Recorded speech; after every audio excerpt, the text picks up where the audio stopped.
Wait, what do you mean? Well, since you're the main breadwinner in this family, you should be the one to pay for the house renovation.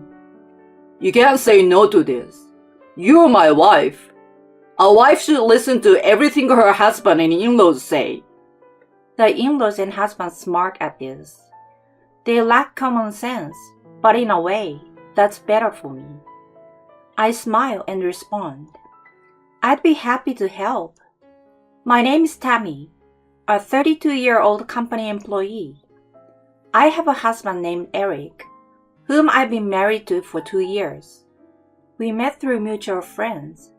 One of them, Eric, came over for a barbecue my friend had organized. He was outgoing and funny, and we hit it off right away. We exchanged numbers and started going out for drinks, which led to us dating. He works at a regular company and earns less than me, but I fell in love with his personality, and I really liked him. After dating for 2 years, he proposed, and we decided to get married. I thought I would be happy with him, since he always made me laugh. Besides, it's an era where women thrive in their careers, so I figured there would be no problem if I worked hard to support our finances. After deciding to marry, we quickly visited his parents' home. I can't believe my son brought home such a wonderful lady to marry. She's beautiful and has a lovely smile. I'm envious. Mom, Dad, don't embarrass her by praising her so much. You are making her uncomfortable. But it's true, so what can we say? That's right. You got a great wife, so never let her go. I know. I will cherish her forever. I felt so happy and a bit shy with their conversation. It made sense that such a great guy like him had wonderful parents. My parents died in an accident when I was young, and since then, I was raised by my grandparents. But after losing my grandfather 7 years ago, and my grandmother 5 years ago, I had no other family. Their warmth was especially comforting, since my grandparents had raised me with so much love.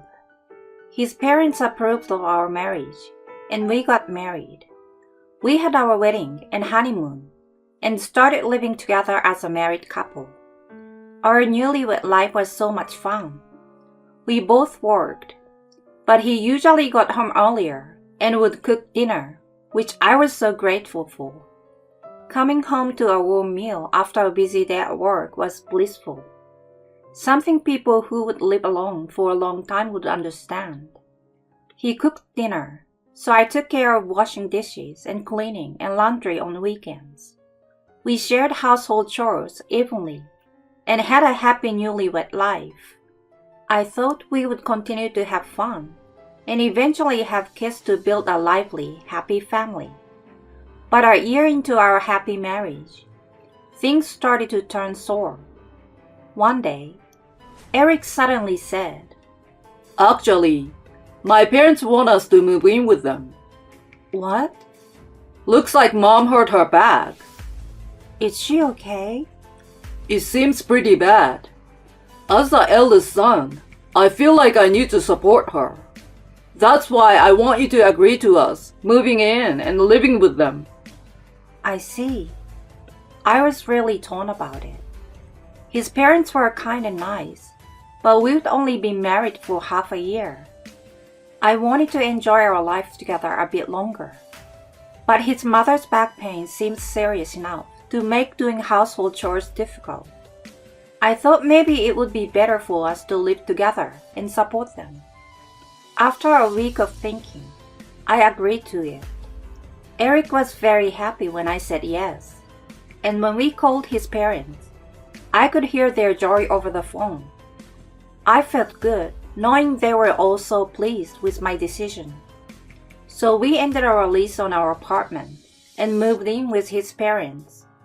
I am so glad you came, Tammy. Thank you for agreeing to live with us. They welcomed me with smiles. I'm looking forward to living with you all. I greeted them with a smile. And that evening, we celebrated with delivery sushi and drinks. I thought living with such kind in-laws would be lively and fun. But the reality was different from what I had expected. Welcome back, Tammy. You must be tired from work. Thank you. Well then, could you start right away? Sure. After a busy day at work, I had to do all the housework. I finished preparing dinner, which I had started in the morning, then moved on to cleaning the bathroom, toilet, and doing laundry. I couldn't relax in the bath until after midnight, and in the morning, I had to wake up early to prepare dinner for that night. I had assumed that we would share household chores like we did when we were newlyweds. However, once we moved in with his parents, Eric stopped doing any housework. His mother had told him not to worry about it, since he didn't want to burden her son with chores she couldn't do because of her back pain. I wanted to protest, but I just kept quiet and followed along. His mother would always say, "I'm sorry and thank you," which made it hard for me to refuse. Thus, I became increasingly exhausted from juggling work and household chores. As a result, I began to fall behind on housework. Then, the in-laws, who had been kind until then, started to criticize me. What's this, Tammy? Store-bought prepared food? I'm sorry. I've been so busy at work. I didn't have time to cook in the morning. That's no excuse. Are you really okay with making us eat this? Actually, store-bought food these days is quite high quality and nutritious. Handmade food is obviously more nutritious. I never thought you would do something like this. The in-laws scolded me like this. I didn't know what to do and looked to Eric for support. But he stayed silent. I had hoped that at least my husband would be on my side.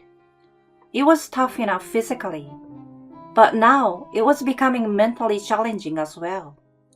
They started to blame me for everything, making the house feel uncomfortable. Realizing the situation couldn't continue like this, I decided to talk to Eric. That's when he shocked me with his response. It's your fault for not being a good wife. You need to meet my parents' expectations. Otherwise, there's no point in living together. I was so angry. I couldn't help but talk back. Hold on.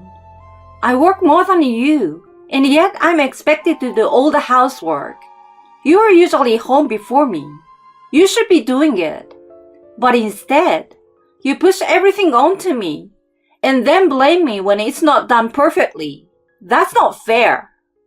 When I said this, his eyes widened in anger. What the heck, Tammy? Are you defying me, your husband? It's unbelievable that you're blaming me when you're the one who is inadequate. I was shocked, because this was the first time I had seen my unusually gentle and kind husband yell like that. Not knowing what else to do, I just apologized, saying, "I'm sorry."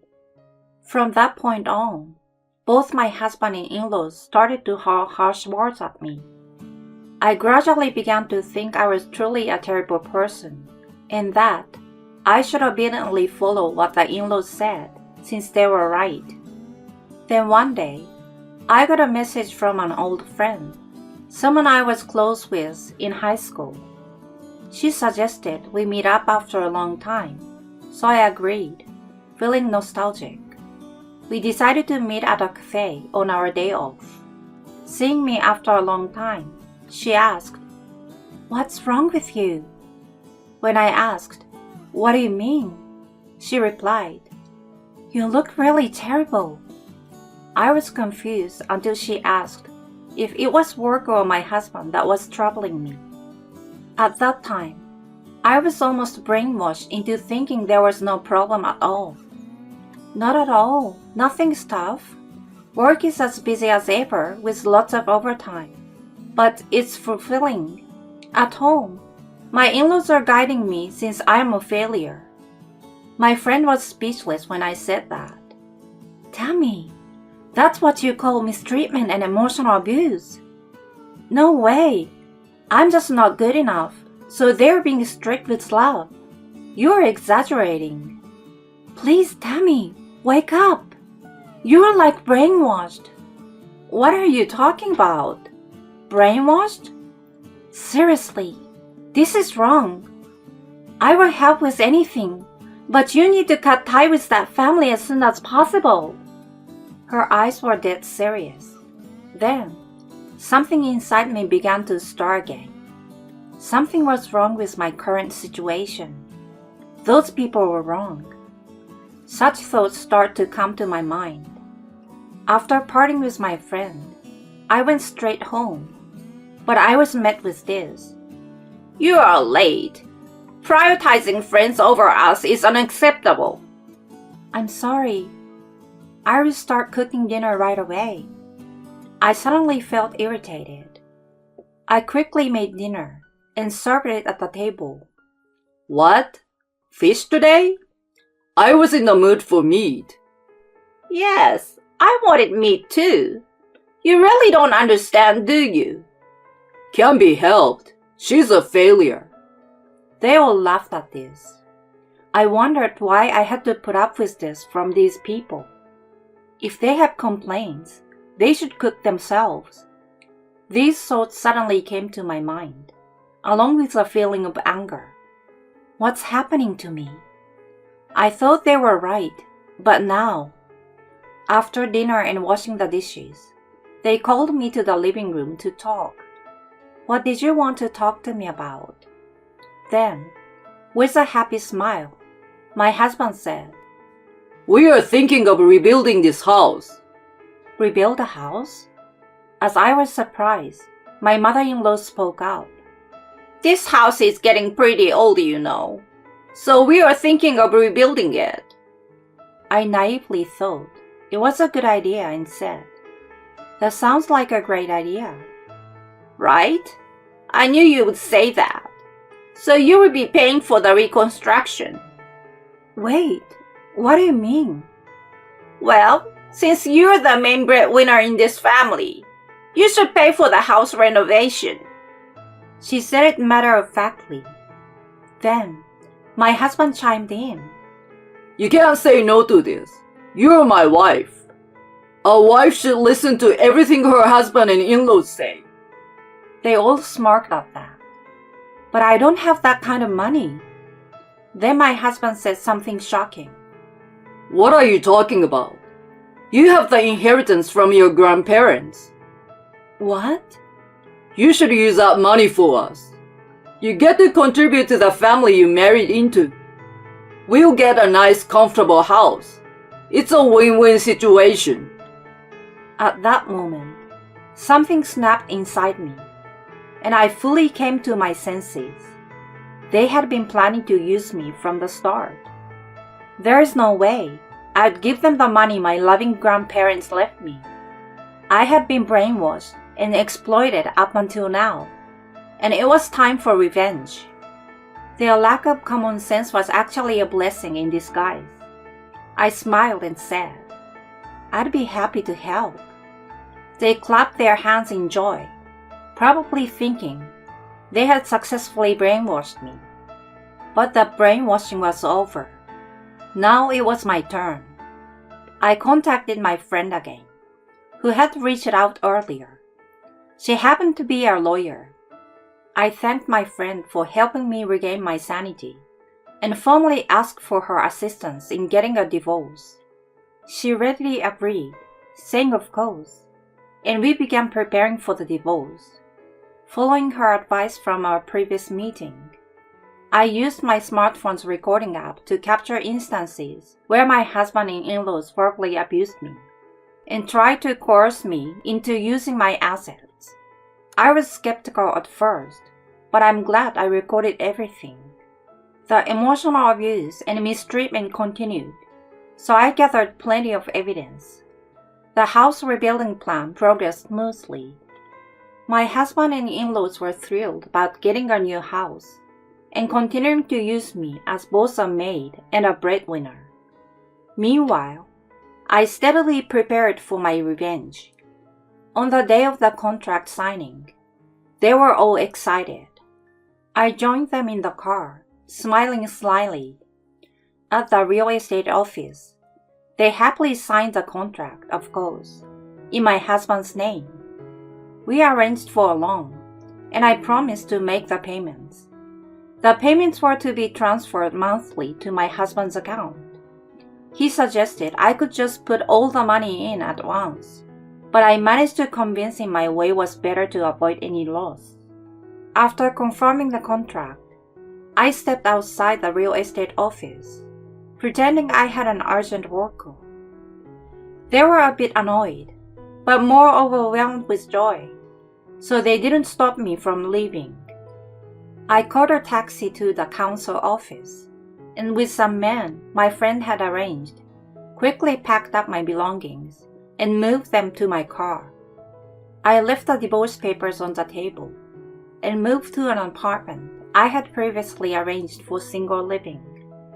Eric sent calls and messages during the move, but I ignored them all. After I finished moving, I messaged him that I had to suddenly go to work. He sent angry messages in response, but I ignored them.